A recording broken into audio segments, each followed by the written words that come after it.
Okay, I have a question. So my friends who I did my yoga retreat with and did the ayahuasca ceremony with, Yeah. they own Me Diet Cafe in Vegas. Now, they got me into either it was smoking certain strands of weed for recovery, and then also microdosing. Yeah. So what is microdosing like compared to like doing for the brain and recovery? Microdosing compared to, psilocybin, magic mushrooms. Yeah. Microdosing magic mushrooms. What again? There's no studies out there. There's no data because it hasn't been legalized. So that's what John Hopkins is doing now, and nobody knows. Go John Hopkins. They don't know. It could be bad for you. You could find out in 10 years, like, shit, you shouldn't be microdosing. Yeah. And to be honest, I can't answer that. What I think is happening is from the information and the data that we do have, and they've showed a brain on like a CAT scan of on mushrooms and off mushrooms. Isn't there more activity though? There's more activity, and it's reconnecting different neural pathways through a process called nerve growth factor. So it's connecting these neural pathways that is stimulating the brain.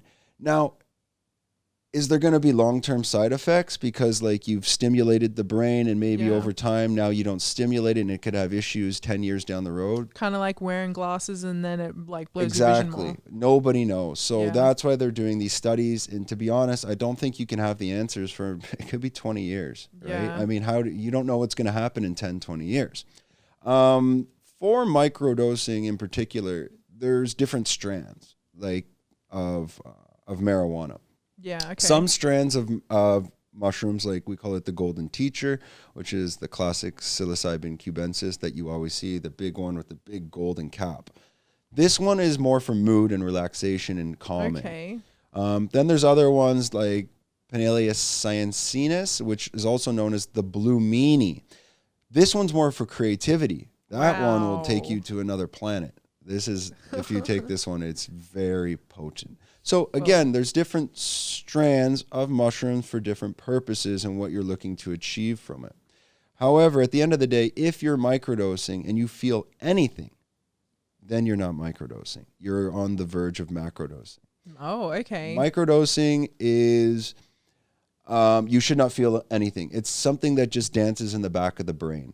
So that's kind of how you have to learn to dose yourself. So that's why it's just re-stimulating things. It's really. re-stimulating things, but it's also connecting neurons in the brain that may have not connected with each other in maybe 10, 20 years. Does that mean that we might be speeding something up that should be just an evolution of like, again, of its own like we don't battery? know. We don't know. And then, I mean, there's no, it's not. It's more of a theory. They call it the stoned ape theory, and Rogan always talks about this, but I've read books about this for many years now.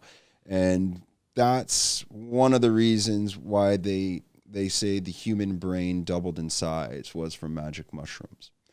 And the reason for that is they're saying that because as the forests were being pulled back and the apes were coming, or that the monkeys are coming out of the forest, they're now foraging for food. And where do they go for the food? They see the cattle and they're lifting up the cow patties, trying to eat grubs. And then they see this mushroom. There's proven studies on that taking psilocybin improves visual acuity. I think this is the word, or acuteness. Yeah. So they've done studies on that where they've taken two groups, double-blinded placebo studies, and people are able to much more easily tell the difference in lines on different pictures because of that visual acuity. And then that could be attributed to, okay, did our ancestors, the apes, take those mushrooms? Did that improve, being able to prepare themselves in the wild from predators, being able to find food much easier, and so on and so on. So this will make my jiu-jitsu better.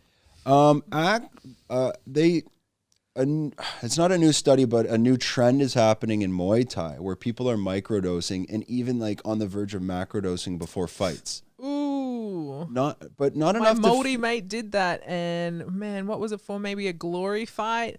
Bryce, and I remember going, "You dosed yourself out on shrooms," and I was like, "So how was the fight?" And he goes, "I was not there," and I thought, then he probably took too much. He probably took too much. But I think if you microdosed it where you went in, but again, you should probably be doing it for a month. Yes, getting used to it.